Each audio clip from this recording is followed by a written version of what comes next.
Mr. Samuel Muwe, Secretary General of the Kenya Model United Nations, members of the Kenya Model United Nations, fellow delegates, UN colleagues, observers, ladies and gentlemen, good morning and a warm welcome to you all.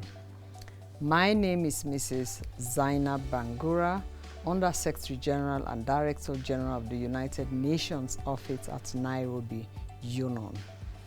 I would like to welcome each and every one of you to UNON, the UN headquarters in Africa and the Global South.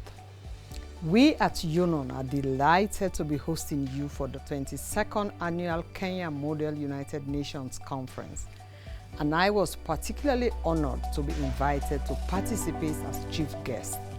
Unfortunately, however, I am out of the country on official business. I can assure you that there is no better place for you to be holding these deliberations, especially given the theme of this year's conference, the future we want. The United Nations was established to serve humanity. The biggest strength of the UN is its convening power to bring people together in order to find sustainable solutions to the evolving problems and challenges the world faces. This is what the United Nations and UNON in particular is here to provide: a powerful platform from which to project youth voices and particularly Africans' perspective to ensure they are included in the conversation and that solutions to our problems also come from us on the continent. Keep this in mind during your deliberations. The United Nations also firmly believes that sustainable solutions to the major challenges facing the world today must include and will come from our young people across the world. Secretary General Antonio Guterres has set this out clearly in his vision for the United Nations of the future in his common agenda, which calls for inclusive, network and effective multilateralism to better respond to humanity's most pressing challenges, anchored on a foundation of global cooperation. A key pillar of the common agenda, which stands alone yet supports all the others, is youth empowerment. We cannot hope to achieve the aims of the Sustainable Development Goals, the SDGs, or achieve desired impact of the common agenda without encouraging and equipping young people to engage in politics, to take local ownership of the reform initiatives, actively participate in decision-making, and drive forward positive change. Today, more than 60% of Africa's population is under the age of 25. By 2030, young Africans are expected to constitute 42% of the global youth. Cognizant of the need to incorporate youth perspective, the Secretary General has established a dedicated United Nations Youth Office in the Secretariat and appointed a Youth Envoy. The Youth Envoy is charged with making recommendations for developing meaningful, diverse, and effective youth engagement in United Nations deliberative bodies and decision-making processes.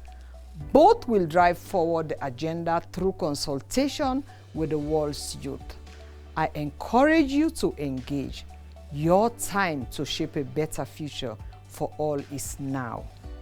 In the SDGs, you have a clear roadmap to guide your areas of engagement. The SDGs have generated strong international consensus on a holistic and interconnected approach to address the root causes of poverty, conflict, food insecurity, and human rights abuses. The SDGs are intended to provide guidance towards better governance, inclusive economic growth, quality health, education and housing, as well as address climate change, achieve gender equity, and ensure no one is left behind, so that those with disability, minorities, women and girls can also equally share in this better future.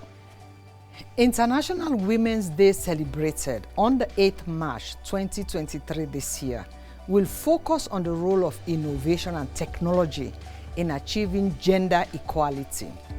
In the UN's observance, we will be recognizing and celebrating leading women and girls who are championing the advancement of transformative technology and digital education across the world.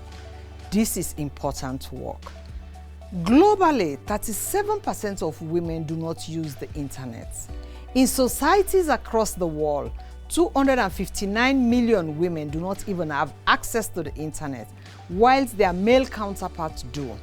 We all know that the internet has become a crucial and integral part of our everyday lives, but it's also a powerful driver for change, for development and engagements.